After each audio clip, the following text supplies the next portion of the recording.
Good morning everyone. I am Akansha here, your maths teacher. बेटा let's begin our exercise 7.3. इससे पहले मैं आपको कोऑर्डिनेट ज्योमेट्री का introduction part exercise 7.1 and exercise 7.2 करा चुकी हूँ. आज हम करते हैं एक्सरसाइज 7.3. बेटा ये है एक्सरसाइज 7.3 का फर्स्ट क्वेश्चन. इसमें पूछा गया है त्रिभुज का क्षेत्रफल ज्ञात करना है जिसके शीर्ष दिए गए हैं क्या 2 3 -1 0 2 -4. ठीक है, तो देखो इसका सॉल्यूशन कैसे करेंगे. सबसे पहले इसमें x1 y1 x2 y2 x3 y3 की वैल्यूज़ फाइंड कर लेंगे. Let me tell you x1 y1 क्या है. देखो दिस वन जो पहला फर्स्ट ब्रैकेट है उसका फर्स्ट जो नंबर है this is x1, this is y1, this is x2, this is y2. इसको कहते हैं बेटा भुज, इसको कहते हैं कोटि. ये आपको पता है, ये मैं कई बार बता चुकी हूँ. जो भुज होता है वो x होता है और जो कोटि होता है वो y होता है. हर ब्रैकेट में यही होता है. जो कंबाइन कहलाते हैं ये कोऑर्डिनेट कहलाते हैं और निर्देशांक जिसको हिंदी में कहते हैं बिंदु ए के निर्देशांक, बिंदु बी के निर्देशांक, ये आप पढ़ते आ रहे हो पूरी एक चैप्टर से. तो फर्स्ट वाला इसमें भुज होता है, सेकंड वाला कोटि होता है. तो this is x2 y2 and this is x3 y3. तो हमने ये यहाँ पर लिख लिए. अब त्रिभुज के क्षेत्रफल का फॉर्मूला लगाया जो होता है x1 bracket y2 minus y3 plus x2, बेटा यहाँ 2 कर लेना, ठीक है. This is x2 y3 minus y1 plus x3 y1 minus y2. अब यहाँ पर क्या किया, सिंपली वैल्यूज़ को प्लेस किया है. x1 की वैल्यू क्या है 2, यहाँ रखी. y2 की है 0, यहाँ रखा.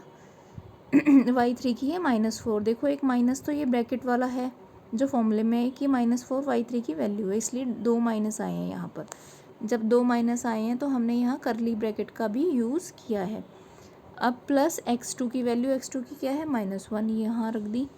फिर है ब्रैकेट में y3 माइनस y1, y3 कितना है -4, y1 है 3, तो हो जाएगा -4 को -3 प्लस x3 की वैल्यू क्या है 2, 2 यहाँ पर रखी. y1 माइनस y2, y1 क्या है यहाँ पर 3 और y2 है 0, तो 3 माइनस 0 हो गया. अब इसको कैलकुलेट कर लेते हैं. देखो 2 बाहर ही रहा, 0 0 से 4 गया तो कितना हो जाएगा 4 ही हो जाएगा. तो ये 2 × 4 कर दिया. माइनस का 4 माइनस का 3 माइनस का 7 हो गया, तो -1 × -7 प्लस 2 की मल्टीप्लाई किससे करेंगे, 3 में से 0 गया तो 3 से कर दी. अब देखो 4 2 जा यहाँ 8 हो गया, माइनस माइनस प्लस 7 1 जा 7 और 3 2 जा 6 हुआ. अब सबको ऐड कर लेंगे. 8 एंड 7 कितने होते हैं 15, 15 एंड 6 होते हैं 21/2. ये वर्ग इकाई या वर्ग मात्रक क्यों लिखा, क्योंकि त्रिभुज का जो क्षेत्रफल आता है वो हमेशा वर्ग में आता है. जब हमें गिवन होती हैं यूनिट्स जैसे मीटर दी है, सेंटीमीटर दी है, तो हम वर्ग सेंटीमीटर या वर्ग मीटर लिख देते हैं. लेकिन यहाँ कोई यूनिट नहीं दी तो वर्ग इकाई या वर्ग मात्रक हम लिख देंगे. ठीक है, चलिए let's move to the question number 2. Question number 2 में बोला गया है निम्नलिखित में से प्रत्येक में k का मान ज्ञात कीजिए ताकि तीनों बिंदु संरेख हों. तीनों बिंदु संरेख होने की एक कंडीशन होती है जो मैंने आपको बताई थी. क्या, जहाँ त्रिभुज का मान 0 हो, यानी त्रिभुज के क्षेत्रफल का मान क्या हो 0 के बराबर हो, वहाँ ए बी सी कैसे होंगे, संरेख होंगे. तो देखो इसमें भी हमें कुछ नहीं करना, सिंपली त्रिभुज का क्षेत्रफल निकालना है और उसको 0 के बराबर में रख देना है, तो हमें k की वैल्यू मिल जाएगी. अब देखिए क्वेश्चन की तरफ. सबसे पहले x1 y1 x2 y2 x3 y3 की वैल्यूज़ रख दी. फिर त्रिभुज के क्षेत्रफल का फॉर्मूला लगाया, यहाँ हमने प्लेस कर दी वैल्यूज़, ऊपर से ब्रैक देखकर यहाँ मान रख दिए. तो हमें पता है y3 का मान k है. किसका मान है k, y3 का. तो y3 की जगह हमने क्या रखा k, जहाँ भी y3 आ रहा वहाँ हमने k रख दिया. ठीक है, बाकी वैल्यूज़ ऐसे उतार दी. अब k को कैसे सोल्व करेंगे, ये देखो 1/2 7 1 माइनस के, इसको ऐसे ही छोड़ दिया. प्लस यहाँ देखो k माइनस माइनस प्लस हो गया तो k + 2 हो गया 5 ब्रैकेट k + 2. ये वाला सोल्व कर लिया. -2 और -1 कितना हुआ -3, तो 3 ब्रैकेट में -3। अब देखो इस 7 की अंदर मल्टीप्लाई कर दी, 1 के साथ की तो 7, फिर 7 की के साथ की तो 7 की। अब यहाँ 5 की के साथ की तो 5 के, 5 की 2 के साथ करी तो 10, और ये 3 3 ज़ा 9 प्लस माइनस माइनस। ठीक है, अब के वाले एक साथ कर लो, नंबर्स को एक साथ कर लो। तो माइनस का 7 के प्लस का 5 के, तो क्या हुआ माइनस का 2 के। अब ये है 10, 10 मिसिंग हो गया तो 1 बचा, 1 को किसके साथ जोड़ देंगे 7 के साथ, 7 और 1 8। ये हो गया 1/2 ब्रैकेट 8 - 2 के। यहाँ से हमने क्या किया, 2 कॉमन ले लिया। देखो यहाँ 1/2 है तो 8 में से 8 - 2 के से 2 कॉमन लेंगे तो कितना हो जाएगा 4 - के, और ये अपॉन वाला 2 है, इस वाले 2 से 2 कट गया तो ये हमारे पास ये 4 - के आया।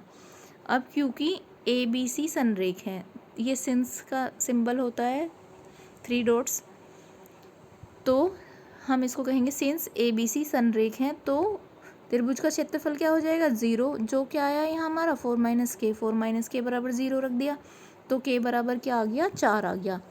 दिस इज़ योर आंसर बेटा। इसका जो सेकंड पार्ट है दैट इज़ योर होमवर्क, वो आपको खुद करना है और प्रैक्टिस करनी है उसकी। आप करेंगे तो और अच्छे से आपको समझ में आएगा। चलिए बेटा let's move to the question number 3। Question number 3 को पढ़ लेते हैं पहले। इसमें दिया गया है शीर्षों 0 - 1 2 1 और 0 3 वाले त्रिभुज की भुजाओं के मध्य बिंदु से बनने वाले त्रिभुज का क्षेत्रफल ज्ञात कीजिए। इस क्षेत्रफल का दिए हुए त्रिभुज के क्षेत्रफल के साथ अनुपात भी ज्ञात कीजिए। मीन्स एक त्रिभुज है ABC, ठीक है, उसने कहा है मध्य बिंदु से बनने वाले त्रिभुज, इसका D है मध्य बिंदु, इसका E है, इसका F है, इससे हमने ये बनाया।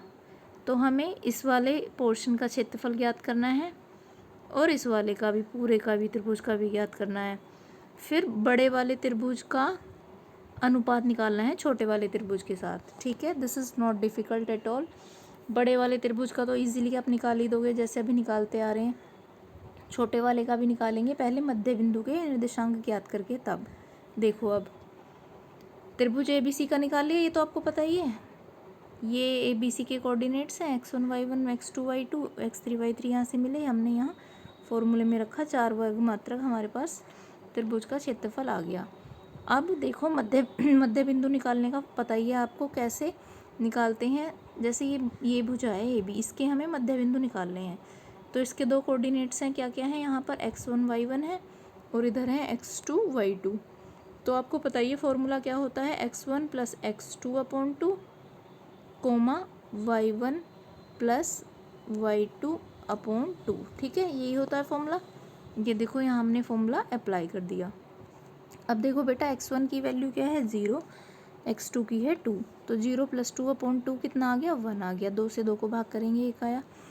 अब देखो y1 + y2/2, y1 की वैल्यू है -1, y2 की है +1, तो माइनस का 1 है प्लस का 1 है तो कट गया, क्या हो गया 0। तो हमें इस बिंदु के D के निर्देशांक क्या मिले 1 और 0। इसी प्रकार से अब आगे देखें, E के निकालेंगे। E के कैसे निकालेंगे, 2 + 3/2 और 1 + 0/2।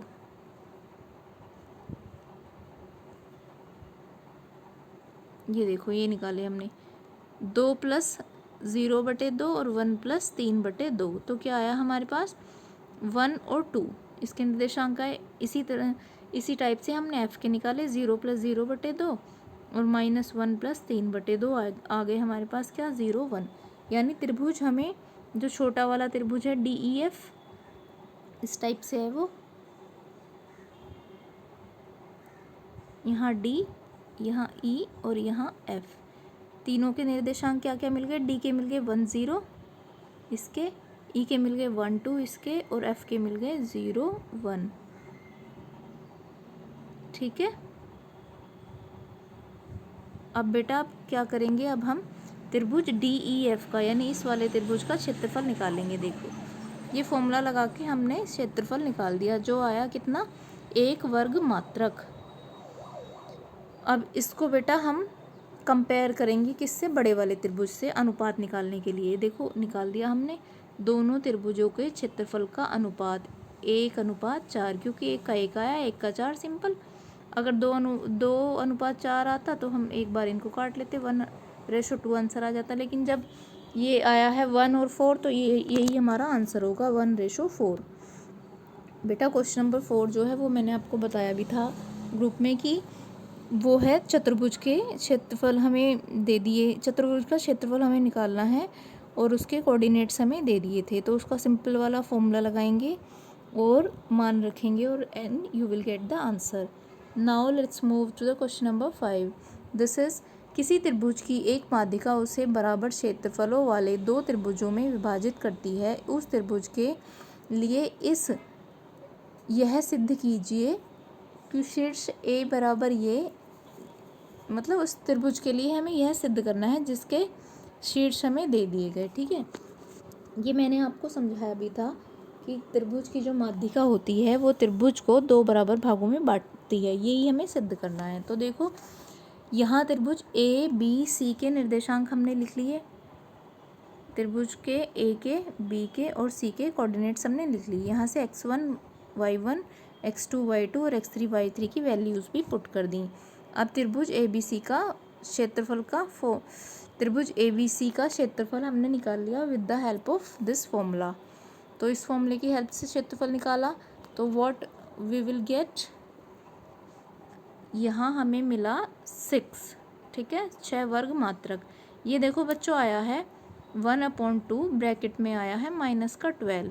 जब हम इसको काटेंगे तो हमें -6 मिलेगा, लेकिन क्षेत्रफल कभी भी नेगेटिव नहीं होता, इसलिए ये वाला जो माइनस चिन्ह आया है इसको हम नेगलेक्ट कर देंगे, या माइनस चिन्ह को, ऋणात्मक चिन्ह को छोड़ने पर। ठीक है, तो यहाँ मान ये आया है आपका क्षेत्रफल 6 वर्ग मात्रक।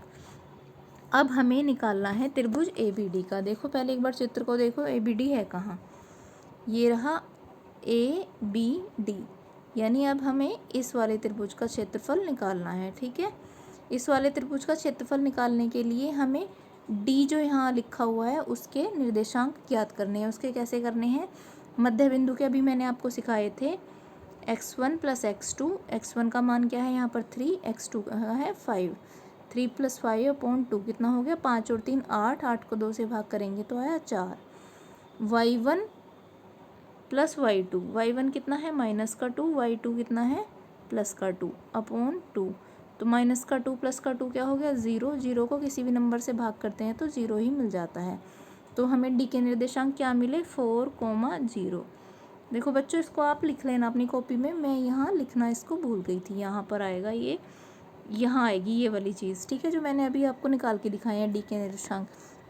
तो जब डी के निर्देशांक हमें 4 और 0 मिल गए तो हम ए बी डी का क्षेत्रफल निकाल सकते हैं। हमने ये फॉर्मूला लगाया और ए बी डी का क्षेत्रफल निकाल लिया, जो कितना आया है 3 वर्ग मात्रक। यहाँ पर भी देखो 1/2 ब्रैकेट में -6 आया है। जब 2 से -6 को काटते हैं तो क्या मिलता है -3, लेकिन इस वाले नेगेटिव साइन को छोड़ने पर या इसको नेगलेक्ट मानने पर तो हमें कितना क्षेत्रफल मिला 3 वर्ग मात्रक। एक बार अब फिर से चित्र को देखो, देखो पूरे जो त्रिभुज का क्षेत्रफल तो 6 है, इतने हिस्से का, इस वाले हिस्से का कितना आया, इस हिस्से का आया 3। तो इस हिस्से का निकालने के लिए हम क्या करेंगे, माइनस करेंगे। तो अब 6 में से 3 को घटा लो, कितना मिलेगा 3 मिलेगा, तो 3 आ गया, यानी ये भी 3 और ये भी 3 बराबर आए कि नहीं आए। तो इससे ये हमारा सिद्ध हो गया कि नहीं कि एक माध्यिका त्रिभुज को दो बराबर भागों में बांटती है, यही हमें प्रूव करना था। सपोज अगर यहाँ पे हमारा 7 आया होता बड़े त्रिभुज का क्षेत्रफल, बड़े त्रिभुज का तो आया होता बिग वाले का 7 और स्मॉल वाले का आया होता 3, तो फिर 7 में से 3 को घटाकर इसका निकालते, इसका क्या मिलता हमें फिर 4, जो कि बराबर नहीं थे, यानी इस वाले हिस्से का 3 आया था, इस वाले हिस्से का 4 आया था। तो हमारा जो ये स्टेटमेंट है वो गलत प्रूव हो जाता। ऐसा होता कि माध्यिका दो बराबर भागों में नहीं बढ़ती, लेकिन ऐसा है नहीं।